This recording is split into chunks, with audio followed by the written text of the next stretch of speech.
দর্শক, আজকের ভিডিওতে আমি আপনাদেরকে বেশ কয়েকটি নতুন এক্সেপশনাল সুস্বাদু খাবার তৈরি করার প্রক্রিয়া দেখাবো। ভিডিওটা পুরোপুরি দেখলে আপনারা নতুন নতুন কিছু খাবার সম্পর্কে জানতে পারবেন। দেখুন, পাথর কুচির মধ্যে কত চমৎকার একটা ব্রেড তৈরি করছে। এই পাথর কুচিগুলোর মধ্যে তেল দেওয়া আছে, তারপরে এই ব্রেডটাকে দেওয়া হয়েছে, আটাটা প্রসেসিং করা ছিল, হয়ে গেছে। দেখুন কি চমৎকার একটা ব্রেড। তারপরে দেখুন আরেকটা খাবার প্রস্তুত করা হচ্ছে, তেল এবং ঘি দিয়ে একটা মেশিনের মধ্যে আটাগুলোকে প্রসেসিং করে তুলে আরেকটা ডিশে রেখে একদমই পাতলা করা হচ্ছে।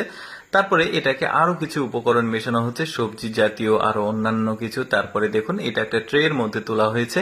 যখন চুলা থেকে বের করেছি, দেখুন কি চমৎকার একটা কেক বলতে পারেন, ব্রেডও বলতে পারেন। আচ্ছা, মাছের একটা রেসিপি দেখে দেখুন কি চমৎকার। ওরা এখানে ফ্রাই প্যান, প্রতিটা ফ্রাই প্যানে একটা করে মাছ দেওয়া হয়েছে। মাছগুলোকে আগে সুন্দরভাবে কেটে প্রসেসিং করে উপর দিয়ে বিভিন্ন রকমের মশলা দেওয়া হচ্ছে। দেখুন এগুলো সস দেওয়া হয়েছে, তারপরে পেঁয়াজ কুচি, গাজর, তারপরে রসুন, এগুলো দেওয়া হয়েছে।